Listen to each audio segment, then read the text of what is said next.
Bendiciones y bienvenidos a Pan de Vida Podcast, en donde hablamos sobre la palabra de Dios para todo aquel que tiene hambre del pan vivo. Te invitamos a suscribirte a este canal para que recibas las notificaciones de los nuevos episodios.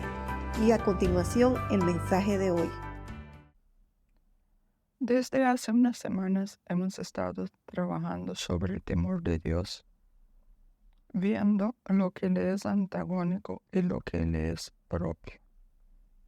Hemos visto la relación entre temor de Dios y aborrecer el pecado, temor de Dios y orgullo, temor de Dios y sabiduría, temor de Dios y santidad. Y hoy vamos a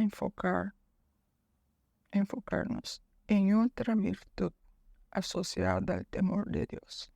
Ella es la humildad. ¿Y cuánto nos falta de esa virtud? Padre, cada vez que podemos reunirnos en tu nombre, mi gratitud es a ti. Tú lo has hecho posible, Señor. Si no fuera por tu gracia y tu misericordia sobre nosotros, no pudiéramos estar aquí. Que sepamos aprovechar los tiempos que tú nos permites vivir, Señor. Porque los tiempos se están haciendo cada día más oscuros.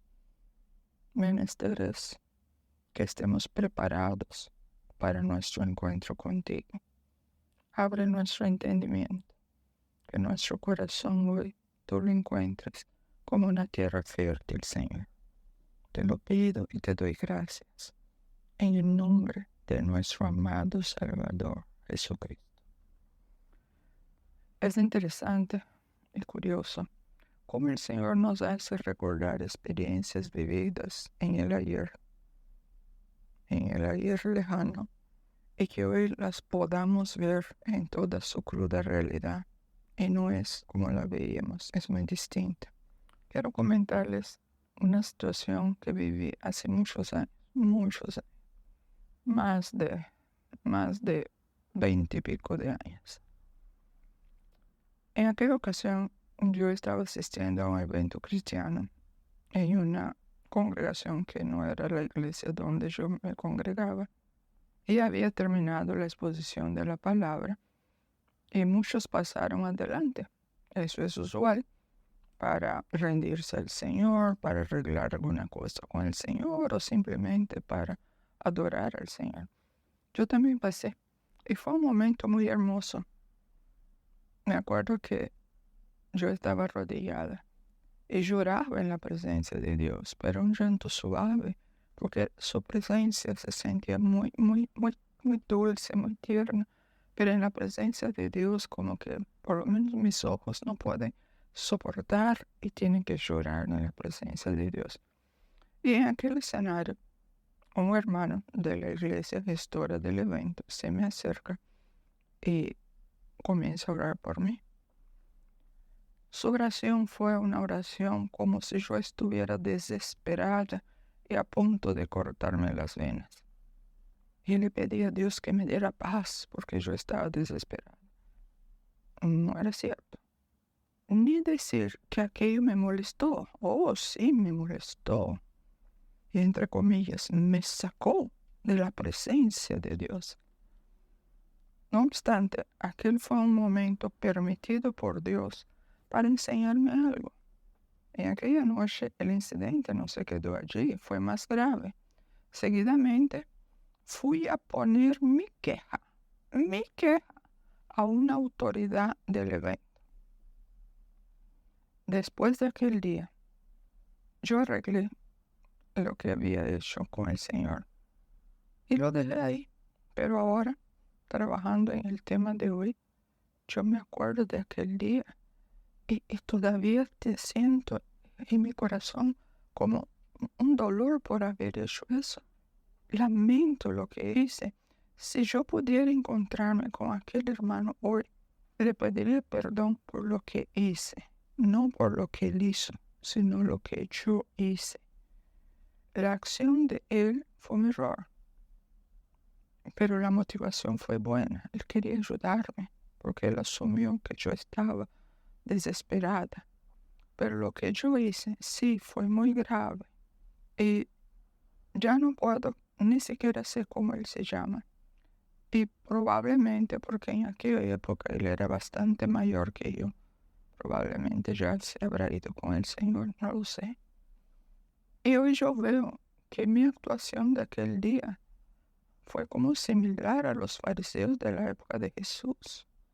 Y mi actitud solo dejó en evidencia lo que yo no vi en el pasado. Lo vi después y hoy lo veo mucho más claro. Lo que salió y se dejó ver fue un orgullo muy grande que había en mí. Después de eso, obviamente, el Señor trató conmigo. Pasé por muchas situaciones sumamente humillantes a los ojos de los hombres, pero todas ellas fueron parte del trato de Dios conmigo para enseñarme sobre mi necesidad de humildad. Aprendí la lección, sí, y continúo aprendiendo. Esa lección no se deja de aprender, tiene que crecer siempre. Por lo cual, hoy yo puedo hablar sobre la humildad por haber sido y continúo siendo enseñada por el Señor sobre esta virtud tan olvidada y la necesidad de aborrecer lo que Dios aborrece, de librar una batalla a muerte con la contraparte de la humildad, el orgullo. Y les sugiero un ejercicio interesante. Pídele al Señor que te muestre situaciones de tu presente y de tu pasado cuando actuaste bajo el orgullo. Humildad. ¿Qué es humildad? Yo tengo dos respuestas basadas en unas palabras de Jesús que ahora la veremos, pero que mis dos respuestas son similares, ¿no? Solo que una está en positivo y la otra está en negativo. Entonces, ¿qué es humildad? Humildad es la condición sine qua non para que disfrutemos del reposo y de la paz de Dios. Repito, humildad es la condición sin la cual no podremos disfrutar del reposo y de la paz de Dios de forma más constante. En una ocasión, el Señor Jesús dijo, esto en Mateo 11, del 28 al 30. Venid a mí todos los que estáis trabajados y cargados, yo os haré descansar. Llevad mi yugo sobre vosotros y aprended de mí, que soy manso y humilde de corazón, y hallaréis descanso para vuestras almas, porque mi yugo es fácil y ligera mi carga. En este pasaje, el Señor Jesús hace un llamado a sus oyentes, un llamado condicional y que lo denomina fácil. Veámoslos de una manera viendo de versículo en versículo. El versículo 28 del capítulo 11 de Mateo en la Reina Valera dice, venid a mí todos los que estáis trabajados y cargados, y yo os haré descansar. En la Nueva Versión Internacional, vengan a mí todos ustedes que están cansados y agobiados, y yo les daré descanso. En nuestro día a día nos cansamos, nos agobiamos con tantas cosas y perdemos la paz. Frente a esta realidad vivida por todos los hombres, Jesús hace un llamado de esperanza. Y este llamado aún resuena en los aires. Porque cielo y tierra pasarán, mas la palabra del Señor no pasará. Y desde entonces, el Señor continúa llamando a dos grupos, los que no lo conocen y los que han empezado a conocerlo. Él les da una promesa. Yo os haré descansar, yo les daré descanso si ustedes vienen a mí. Estas son palabras verdaderas que inúmeros hijos de Dios las han atestiguado en su propia experiencia y muchos más las podrán vivir si abren su corazón a Jesucristo. Seguidamente el Señor menciona la condición a ser cumplida para que podamos descansar en Él. ¿Cuál es la condición? En el verso 29. Leo en las dos versiones, Reina Valera 60 y Nueva Versión Internacional. Llevad mi yugo sobre vosotros y aprended de mí, que soy manso y humilde de corazón, y hallaréis descanso para vuestras almas. Carguen con mi yugo y aprendan de mí, pues yo soy apacible y humilde de corazón, y encontrarán descanso para su alma. Llevar su yugo y aprender de él. No se puede recibir de Jesús sin aceptar sus condiciones. Siempre que hay un dador, debe haber un receptor. Pero si el dador pone condiciones, el receptor, para recibir lo que el dador le va a dar, tiene que seguir las condiciones del dador.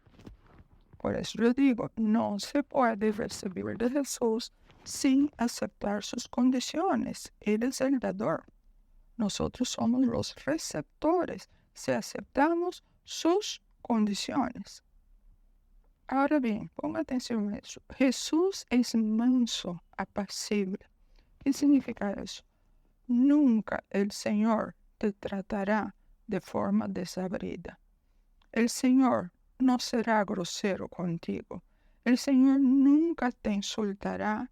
Él nunca se burlará de ti. ¿Por qué? Porque Él es humilde de corazón a corazón, por lo cual Él nunca te tratará con altanería ni con soberbia. Nunca te verá como si tú fueras lo peor, sino que te verá como alguien que necesita de su ayuda, fortaleza y misericordia. Y el Señor va a explicar por qué. ¿Por qué Él puede poner un yugo y por qué tú tienes que aceptar ese yugo? Él dice, porque mi yugo es fácil y ligera mi carga. Pues mi yugo es fácil de llevar y la carga que les doy es liviana. Note, el Señor Jesús afirma que su yugo es fácil. Es un yugo fácil de llevar, pero no es un yugo inexistente. Hay un yugo. El Señor afirma que su carga, entiéndase, lo que Él nos pide, es una carga ligera. E insisto, no es inexistente. Hay un yugo y hay una carga. Pero ¿cómo es el yugo y la carga? Fáciles y ligeros, pero reales. Con eso, el Señor nos está diciendo que es necesario que tengamos un límite para que podamos ser ayudados. ¿Y saben cuál es el límite? En ese contexto, el yugo. Sin aceptar el yugo de Jesús, la persona no tendrá capacidad de aceptar la solución dada por el Señor para su necesidad. Porque tú estás poniendo ante el Señor una necesidad, pero tú tienes que llenar las condiciones de Él. Porque si no, no recibimos. Ahora bien, en este caminar con Cristo, nadie nos obliga. Dios nunca te obligará a hacer absolutamente nada. Todo lo que nosotros hagamos debe ser una respuesta voluntaria para atender lo que Dios está pidiendo. Repito, Dios nunca nos obligará, no obstante, las consecuencias de nuestras decisiones se mantendrán vigentes. Porque ahí entra de por medio la ley de la siembra y la cosecha del mismo Señor. Todo lo que el hombre siembre, de eso mismo va a cosechar. Si siembra buenas semillas, va a cosechar buenas cosas. Si siembra malas semillas, va a cosechar cosas malas. Ahora, ¿qué es el yugo? Primero vamos a verlo en el sentido natural. Que en la época de Jesús, un yugo era un travesaño de madera que se colocaba sobre el cuello de dos animales, uniéndolos. ¿Y cuál es la finalidad? Para que los dos juntos alasen un arado o una carreta. Cuando dos animales estaban bajo un yugo, para la labor esa que iban a hacer, se dice que los animales estaban enyugados. Guarden esa palabra, enyugados, que significa unidos por el yugo. Pero ahí había algo curioso. Esos dos animales, por lo menos al inicio, ellos tenían características disímiles. Uno era un buey viejo y el otro un buey nuevo. Ahora, ¿qué buscaba la persona que ponía ese par disímil? Lo que buscaba era adiestrar el buey joven por medio del buey viejo. En algún momento yo leí sobre las distintas maneras de amansar o domar animales salvajes. Una lectura interesante. De esas dos situaciones, el yugo y el amansar animales salvajes tuvo un gran impacto en mí porque me dio una comprensión muy clara de la obra de Cristo en sus hijos por medio de una comparación, tomando como base un animal salvaje y el ser amansado y el yugo que les voy a compartir ahora. Obviamente mi comparación es algo bastante genérico, no es nada detallada ni específica. Entonces, cuando trabajaba con eso del yugo, de que el buey nuevo tiene que aprender del buey viejo, yo pensaba cuando nosotros andábamos en el mundo sin Cristo. Y de manera general, esa es la condición del ser humano. Y cuando eso se da, que andamos sin Cristo en el mundo, el ser humano está en un estado salvaje, no tiene ninguna restricción. Va y viene a su antojo, hace lo que bien le parezca, se declara autosuficiente, similar a los caballos salvajes en las extensas praderas de su hábitat. Luego esa persona tiene un encuentro con Jesucristo, nace de nuevo, pasa a ser un recién convertido. Ese es el tiempo donde, utilizando el yugo, los caballos y toda esa analogía, en este tiempo es donde lo llevan al recién convertido, lo sacan de esa pradera donde él vivía saltando, brincando y haciendo todo lo que quería. Ahora lo llevan a un amplio corral. Es un corral, pero es un terreno muy amplio. Todavía ese creyente está viviendo a sus anchas, pero el tiempo va pasando y luego lo cambia para un corral más pequeño. Ahí pasará otro periodo de prueba de tiempo hasta que le ponen en el cuello una soga muy larga. O sea, ahora ya lo amarran, pero la soga es larga de tal manera que él todavía puede correr, puede saltar, puede moverse. Ese animal nunca había llevado por tanto tiempo una soga al cuello, pero debido a ese proceso que fue paulatino, él ahora la puede aceptar. Hay restricciones, pero él no la siente mucho, aunque en ocasiones corcovee y quiere zafarse de la soga, pero él se mantiene. Pasa otro periodo de tiempo. Van a cambiar ahora la soga larga por una soga corta, que poco a poco se va achicando más. ¿Cuál sería el próximo paso? Si fuera un caballo, cuando pasó todo ese tiempo, y hay un tiempo determinado dependiendo del caballo, ese caballo ahora se dejaría montar o se dejaría atar a un carro, de esos carros tirados por caballos, o a un yugo. Él acepta ahora ser enjugado, pensando ahora en el caso de un buey, al buey viejo. A partir de ahí, el enjugado, si fuera el buey joven, debe andar al paso del buey viejo. Si el buey joven tirara del yugo para liberarse, se lastimaría él. Entonces viene la pregunta, ¿qué representa el yugo para el buey nuevo? Someterse al buey viejo. ¿Cómo aprende el buey nuevo? Andando al lado del buey viejo. ¿Cómo es el buey viejo? El buey viejo ya es un animal manso. Él no anda tirando del yugo, él no anda dando cosas ni cornadas, es manso. Y yo pensaba en toda esa aplicación para nosotros, y yo puedo decir que el buey viejo para mí representa la obediencia al Señor Jesús, la obediencia a la palabra de Dios. Si nos sometemos al buey viejo, a la obediencia, mantendremos paz y reposo en nuestro interior. Y ahora yo pregunto, después de toda esa analogía, ¿ustedes se pueden dar cuenta que la única forma de aceptar el yugo de Cristo es por medio de una actitud de humildad?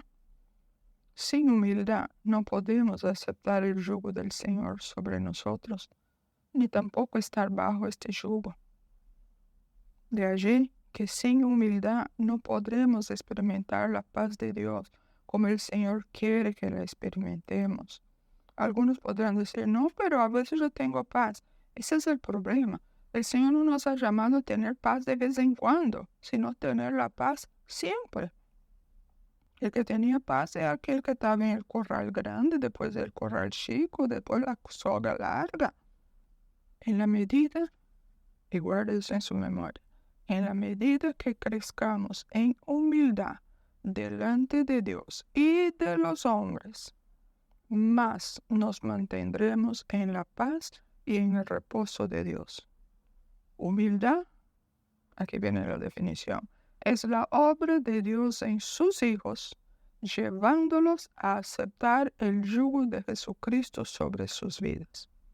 Enfatizo y repito, en la medida que nos rindamos al Señor, en esa misma medida tendremos paz y reposo en Dios. Cada vez que perdemos la paz y el reposo es porque estamos tirando del yugo para alejarnos del Señor. Y la triste realidad es que estos actos de insubordinación solo nos hieren y añade vinagre sobre la herida. ¿Por qué es necesaria la humildad? Porque Dios nos pide humildad. Okay. Yo voy a empezar a trabajar con algunos textos bíblicos, porque la palabra tiene ese poder de tocar nuestros corazones y producir cambios en nuestras vidas. Veamos la palabra de Dios con la función primaria que ella tiene, que es de producir este cambio para que nosotros podamos tener la paz de Dios y el reposo de Dios, cualquiera sea la situación que vivamos. Salmo 51, 17. Reina Valera. Los sacrificios de Dios son el espíritu quebrantado. El corazón contrito y humillado no despreciarás tú, oh Dios. La NBI.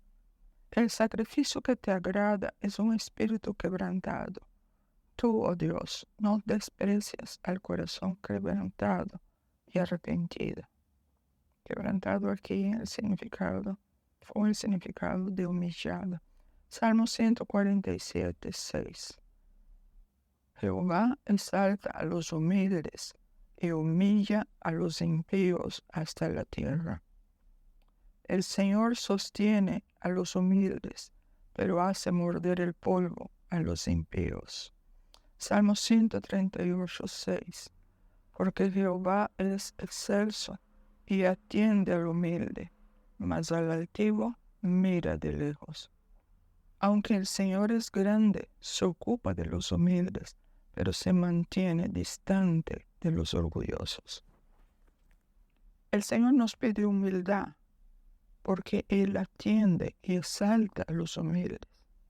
Yo le pregunto, si tuvieras una cita con una persona sumamente importante y esa persona tenía toda la capacidad y aún el interés de ayudarte grandemente, sin embargo, esta persona exige que en su presencia solo se use atuendos color verde y tú no soportas el color verde, ¿cómo irías a dicha entrevista? Con color verde de pies a cabeza. Y si Dios dice que Él solo atiende a los humildes, ¿qué deberías hacer? Salmo 25, 9. Encaminará a los humildes por el juicio y enseñará a los mansos su carrera. NTV, guía a los humildes para que hagan lo correcto, les enseña su camino.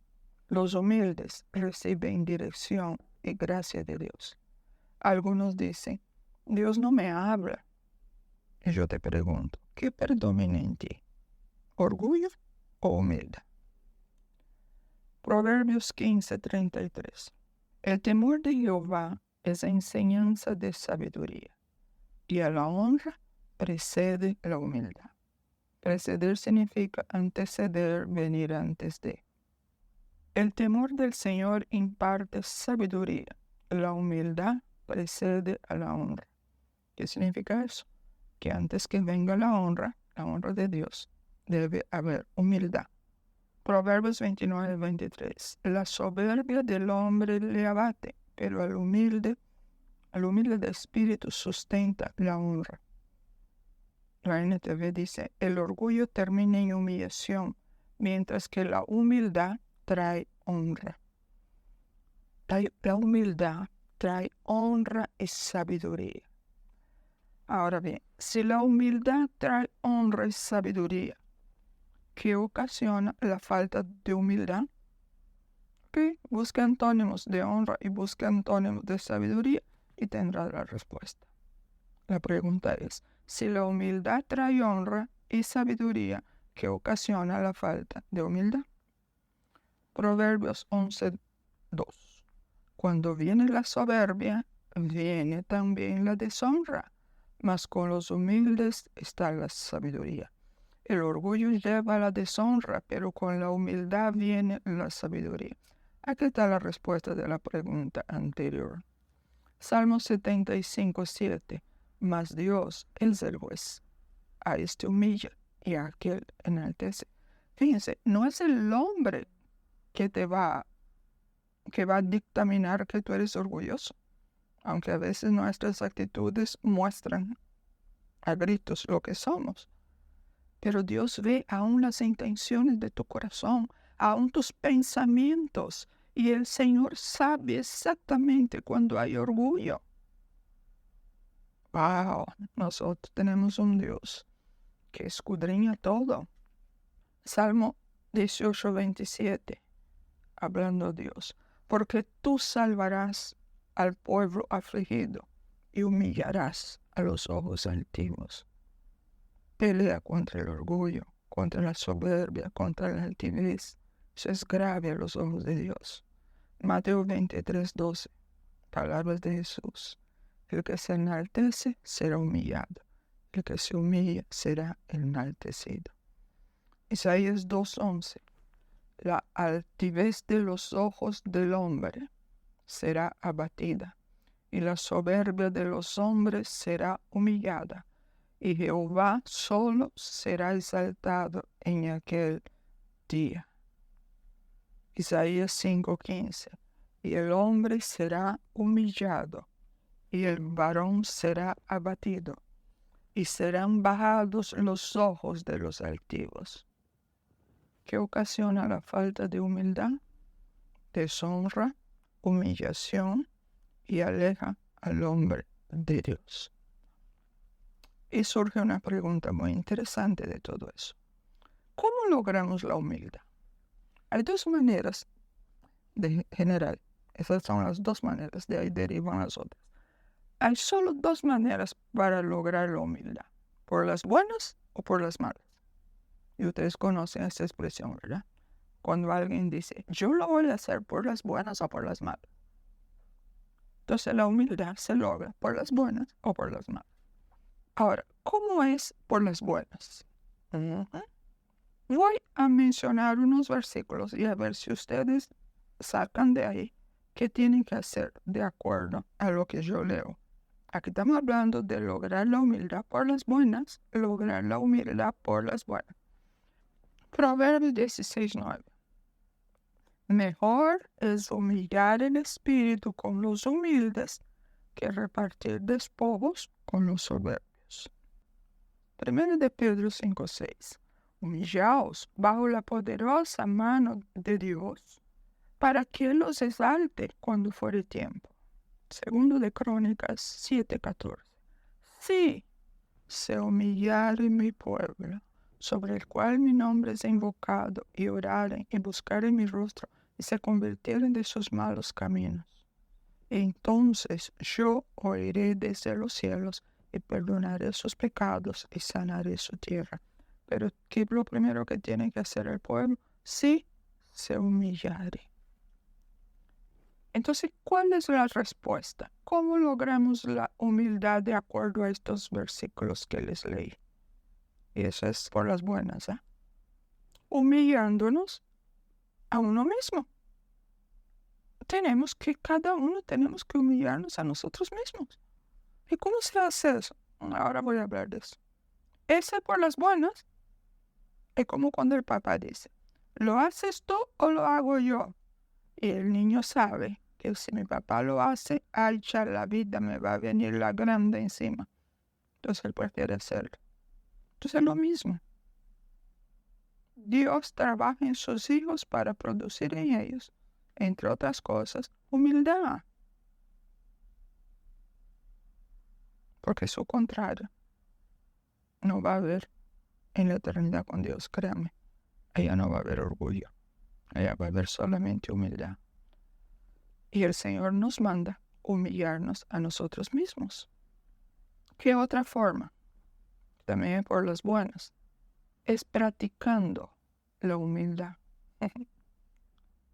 Romanos 12:16 dice, unánimes entre vosotros, no altivos, no orgullosos, no soberbios, sino asociándoos con los humildes, sino uniéndote, juntándote, conviviendo con los humildes. Y aquí usted sabe muy bien que yo no estoy hablando humilde en el sentido, en la acepción que se da mayormente. Es válida la acepción, pero no es esa que me estoy refiriendo. La acepción de tener a pobre en el sentido material, económico. Ay, él es tan humilde, vive en una chocita, no tiene nada.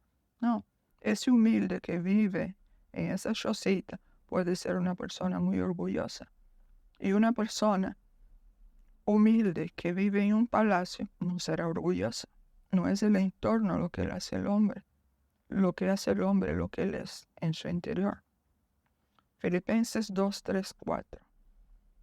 Nada hagáis por contienda o por vanagloria, antes bien con humildad, estimando cada uno a los demás como superiores a él mismo, no mirando cada uno por lo suyo propio, sino cada cual también por lo de los otros. Es una forma de practicar la humildad, por las buenas. Y aquí caen unos consejitos. Cuídate con quién andas. Las malas compañías corrompen las buenas costumbres. El dicho que conocemos, dime con quién andes, te diré quién eres, es una realidad. Es una realidad. Únete a gente humilde. Y no estoy hablando de gente pobrecita, aunque tú puedes reunirte o unirte con gente pobrecita, no hay ningún problema en eso. Porque recuerde, un día en la presencia de Dios, nada de lo que hoy nos diferencia, nos separa uno del otro, entiéndase, riqueza, posesiones, cargos, títulos, autoridad que tengamos. Nada de eso va a funcionar allá. Allá todos seremos iguales. Cada uno tendrá algo por hacer, porque allá se vamos a seguir trabajando. Pero ese trabajo, esa labor que vamos a hacer allá, dependerá de lo que hayamos hecho aquí en esta tierra.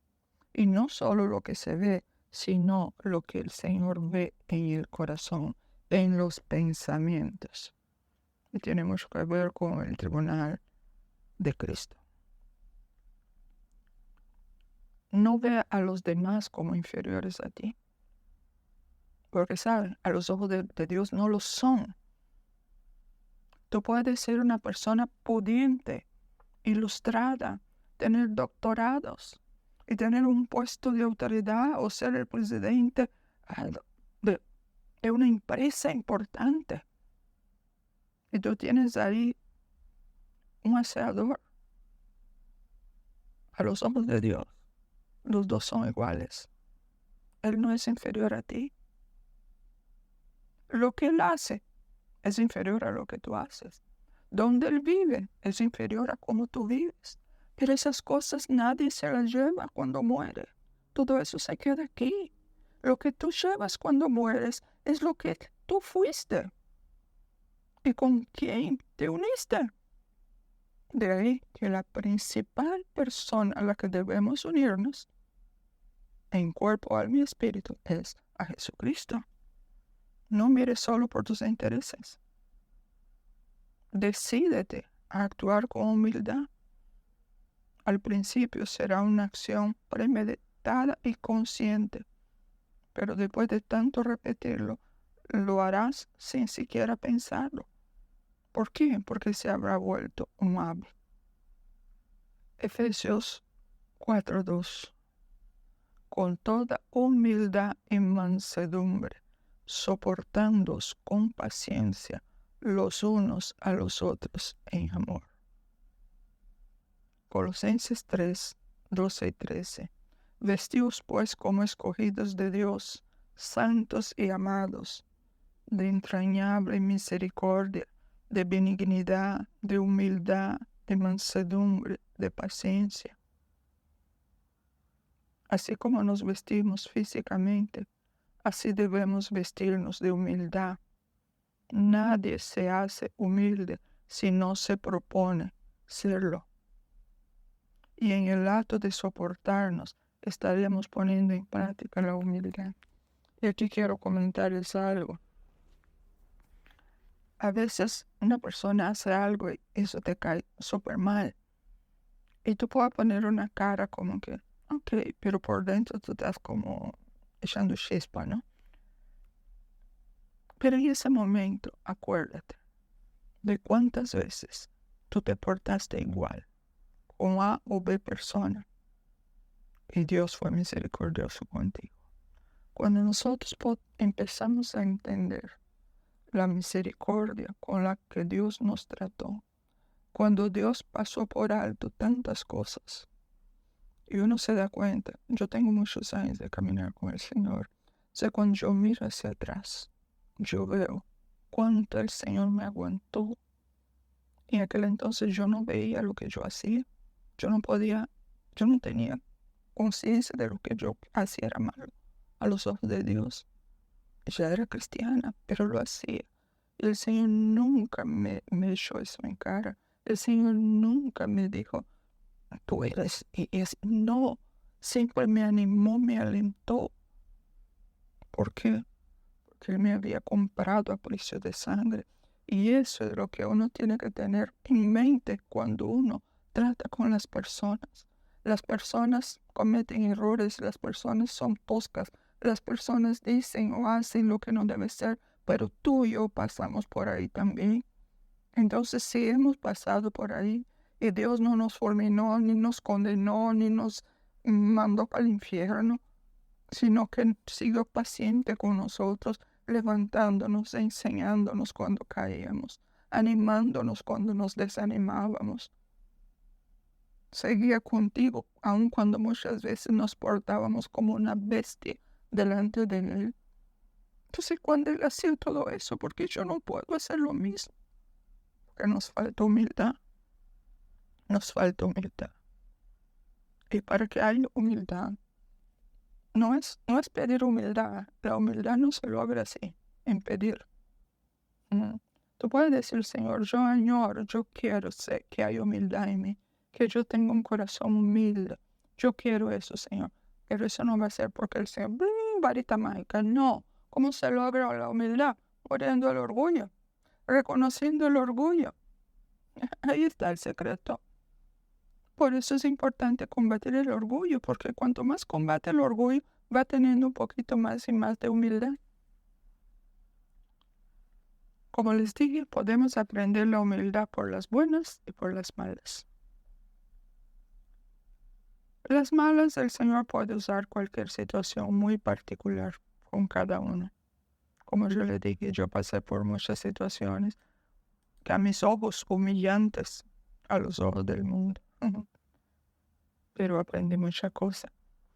Me gusta mucho, son 2 versículos del Salmo 119, el 67 y el 71. Entonces, Salmo 119, versos 6 y 7. Antes que fuera yo humillado, descarriado andaba, mas ahora guardo tu palabra. Salmo 119, 71. Bueno me es haber sido humillado para que aprenda tus estatutos. Si no nos humillamos, seremos humillados por Dios. Y aún eso yo digo, es preferible a que Dios no haga nada con nosotros. ¿Por qué? Porque si no nos dejamos tratar por Dios y ha empezado a formarse en nosotros humildad, porque hemos empezado a combatir un poquito el orgullo, no, ¿cómo vamos a estar delante del Señor? Y la conclusión con relación a de que seremos humillados por Dios es que nadie se puede escapar de Dios. Dios hará lo que Él se ha propuesto. Así que, ¿cuál sería el consejo para nosotros? Y me incluyo, seamos sabios y rindámonos a Dios. Rindámonos a Dios. Y Él lo hará.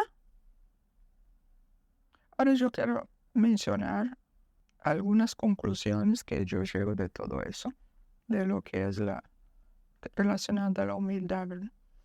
La humildad delante de Dios no es nada si no se muestra en humildad delante de los hombres. Repito, la humildad delante de Dios no es nada si no se muestra en humildad delante de los hombres. Fue el ejemplo que yo les di. Yo estaba en una posición de humildad delante del Señor, estaba arrodillada, estaba en su presencia, lo estaba adorando. Pasó lo que pasó, salió el orgullo. Yo no fui humilde. ¿Qué yo debería haber dicho? Quizás el hermano, ay hermano, gracias por su intención, pero no, yo estoy en un momento bonito con el Señor. Gracias. Eso hubiera sido la respuesta. Pero no había tanta humildad en mí para eso. Así que hoy yo miro para atrás y yo digo, Señor, yo pensé en que porque había humildad delante de ti, ¿no? Porque no había humildad delante de los hombres. Y la otra gran verdad es que la humildad y la mansedumbre de corazón deben caracterizar al discípulo de Cristo, porque el Señor ahí lo dijo, aprendan de mí que yo soy manso y humilde de corazón. Entonces, ser manso significa que él mostraba mansedumbre en su vida. Humilde, que él mostraba humildad. De ahí que la humildad y la mansedumbre de corazón debe caracterizar tu vida y mi vida si nos llamamos discípulos de Cristo. Ahora observen y pongan atención. La falta de amor, la indiferencia a las necesidades, la indiferencia hacia los sentimientos o debilidades de los demás, toda clase de juicios y expresiones cortantes y precipitadas que usamos, esas llamadas, yo le hablé de una manera franca y sincera, porque yo no tengo, aquí usamos esa expresión, no sé si en otro lugar la utilizarán. No, lo que pasa es que yo no tengo papa en la lengua, yo digo lo que tengo que decir. Ok, todas esas cosas son expresiones cortantes y precipitadas que simplemente denotan orgullo. Orgullo. Todas las manifestaciones que tú y yo tenemos de mal genio o de irritabilidad, o sea, algo pasa, tú te irritas y te molesta, y a veces nos irritamos con tonterías. Todas esas cosas tienen su raíz en el orgullo. Y orgullo y humildad están como el oeste del este o el del este oeste. ¿De dónde nace el sol? ¿De dónde se oculta el sol? Están lejos. No deberían coexistir en nosotros. Cuanto más humilde de corazón es una persona, más cerca estará de Dios. Entiendan eso. No es lo que tú sabes de la Biblia. No es lo que tú entiendas de la Biblia. Es la humildad de corazón. Y eso es tan tremendo, porque si aún tú eres una persona que no domine mucho la Biblia, pero ya entendiste lo de la humildad, wow, tú estarás más cerca de Dios que cualquier otro que haga y haga muchas cosas y tiene mucho conocimiento. Por eso que ya en el tribunal de Cristo habrá sorpresa y sorprendidos. ¿Qué otra cosa tiene el humilde de corazón? No tiene celos ni envidia.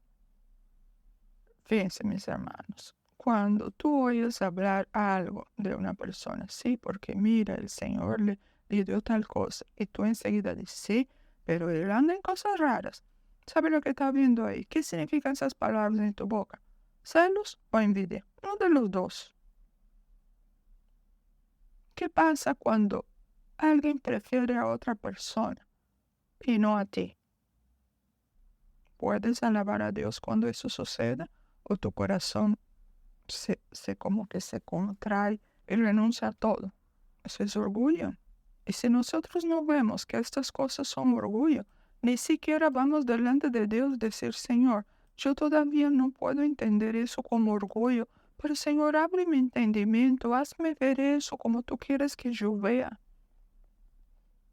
Si tú eres una persona que te molesta oír alabanzas a otros, mientras tú eres olvidado, examina tu corazón, porque una persona humilde de corazón puede soportar oír alabanzas a otros mientras él es olvidado, porque en todo ve la mano de Dios. Ese camino se recoge en un día, no, es un camino que toma tiempo, pero tiene que tener un inicio. Si queremos aprender humildad, empecemos a mirar a cada hermano o cualquier persona que nos molesta o que intenta hacerlo, intenta molestarnos. Vemos a esa persona como un instrumento permitido y usado por el Señor para que nosotros ejercitemos la humildad en esta situación. Aunque en ese momento yo le pueda decir al Señor, Señor, en realidad, Señor, yo tengo ganas de darle como un palo, Señor. Pero, Señor, eso no es lo que tú quieres, Señor. Así que yo veo eso como que eso viene de ti. Entienda, ese es el punto. Tú estás reconociendo que tú tienes ganas de darle como un palo, porque eso te molestó, tu orgullo está, y tiene que hacer algo para salir de ahí. Pero a la vez tú vas delante del Señor. No, Señor, yo no quiero eso. Entonces, esa es la actitud que el Señor está esperando ver en nosotros. Entonces, cuando Dios se da cuenta que de verdad esa actitud es sincera y se sigue repitiendo, es cuando Dios hace la obra de que un día esa persona venga y te insulte y te diga, y tú la mires tranquilo como si no hubiera pasado nada. ¿Tú piensas que eso lo lograste tú? No, eso es obra de Dios. Eso es obra de Dios. Entonces, cuando eso pasa, uno glorifica al Señor y le dice, Señor, verdaderamente, tú fuiste el que hiciste eso. Yo no lo hubiera podido hacer con mis fuerzas. De ahí que la gran prueba de que la santidad que profesamos buscar o alcanzar es verdad y vida, será esa santidad que se manifiesta en la mayor humildad que produce en nosotros. Es que no se puede separar santidad de humildad. Las dos cosas van juntas. Porque santidad es separarse de todo lo que Dios aborrece. Santidad es separarse de todo lo que a Dios no le agrada. Separar santidad es separarse para Dios. Pero yo no me puedo separar para Dios. Yo no puedo apartarme de cosas que a mí me gustan, pero que a Dios no le gustan si no hay humildad en el corazón. Y definitivamente la prueba final de nuestra santidad será la humildad que mostremos o demostremos ante Dios y los hombres. Repito, la prueba infalible de nuestra santidad será la humildad que mostremos o demostremos ante Dios y los hombres. Hay mucha santidad fingida dentro del pueblo de Dios. ¿Y cuál es la principal característica de una santidad fingida? Y no es que la persona esté fingiendo, no, ella piensa que tiene santidad, pero no es algo medio falso. Entonces, ¿cuál es la principal característica de una santidad fingida? ¿Se den cuenta o no la persona que tiene una santidad fingida? Es la falta de humildad. ¿Por qué? Ahora noten eso. A mayor humildad, menor es la vida del yo. A mayor humildad, menor es la vida del ego. Hagamos lo que Dios pide. Humillémonos y dejemos que Él cumpla lo prometido. ¿Qué lo prometió? Exaltarnos. Reconozcamos nuestra condición y presentémonos diariamente ante el Señor para que Él nos cambie. El cambio lo puede hacer Él, pero yo tengo que desearlo. Entonces, todas esas palabras que les he hablado es para que ustedes deseen la humildad de corazón, porque eso va ligado a la santidad, y sin santidad nadie verá al Señor. Y sin humildad no hay santidad. Entonces, ¿qué debemos hacer? Quererlo, y Dios lo hará. Entonces, aprovechemos cualquier situación para auto-humillarnos. Algo tan sencillo. Yo doy mucho ejemplo de las cosas que pasan en la casa, porque vivimos una buena parte del tiempo en la casa, pero usted lo puede aplicar en el trabajo. Imagínense que un día tú vas a la cafetería. Hay muchas empresas que tienen su propia cafetería, su propio comedor. Almorzaste ahí y cuando llegaste la mesa estaba sucia, tú la limpiaste muy bien. Y luego tú limpiaste tu mesa y saliste un momentito, fuiste a arreglar algo porque alguien te llamó y cuando regresa hay una persona ahí y la mesa está sucia. La tendencia es, oye, esa mesa yo la acabo de limpiar, ¿qué hiciste? No, agarra un papel y limpia de nuevo. Pero hazlo delante del Señor. Señor, yo tengo ganas de decir 3 verdades. Pero Señor, yo no quiero hacer eso. Yo quiero hacer lo que tú dijiste, que me humille. Yo me voy a humillar, Señor. Y para mí humillar mejor es que yo limpie la mesa de nuevo. Y lo voy a hacer.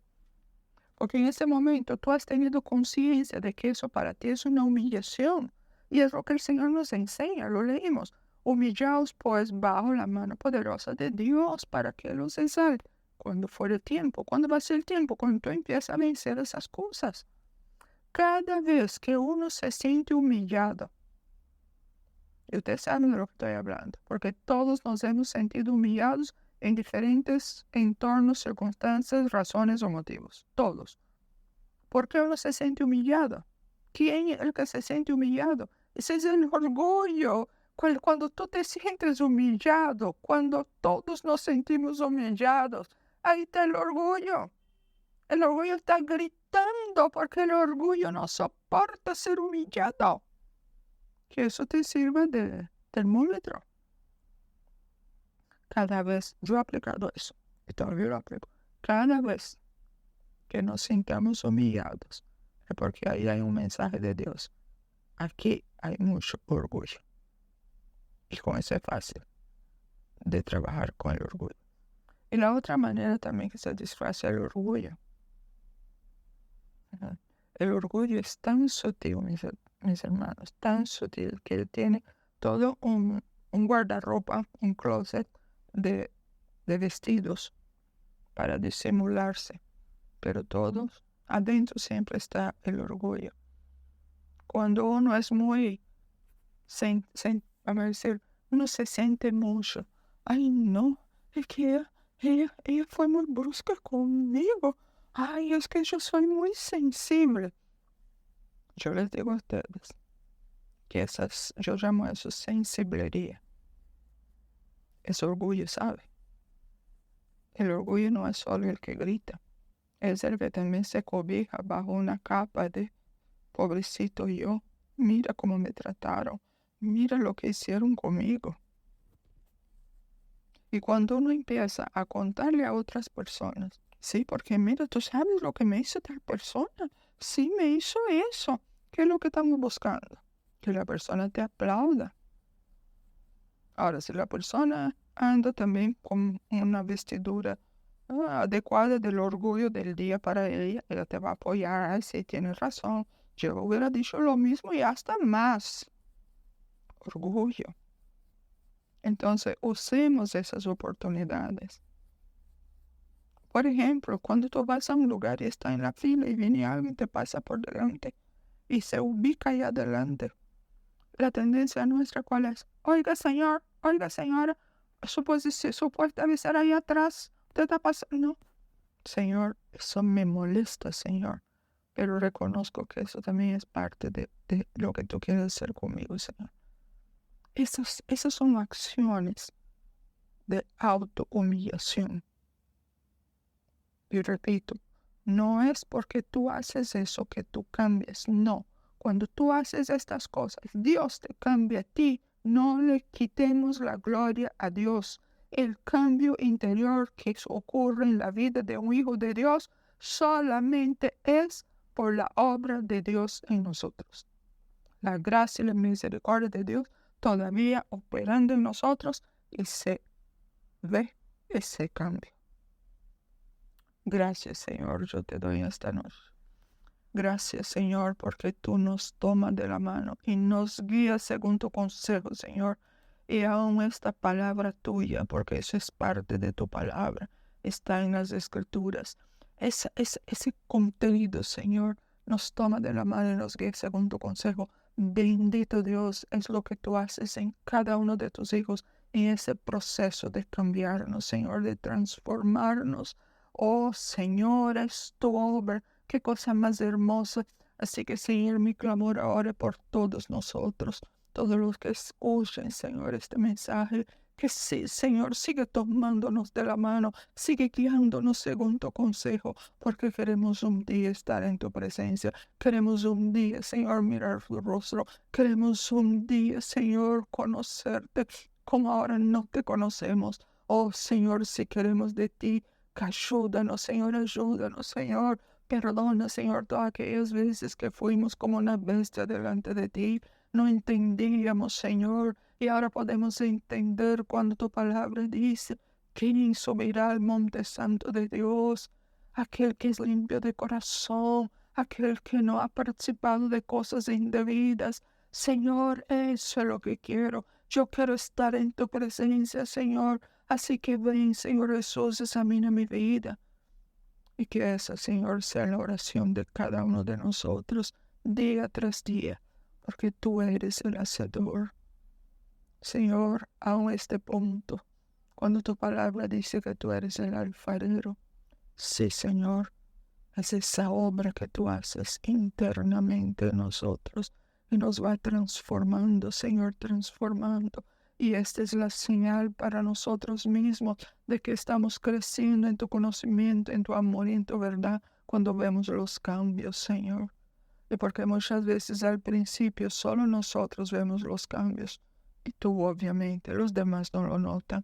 Pero sobre todo si es familia, Señor. La familia yo creo que será la última a darse cuenta, porque hemos dado tantos malos ejemplos que ellos tienen esas imágenes grabadas y no pueden ver más nada de lo bueno que podemos o no hacer, Señor.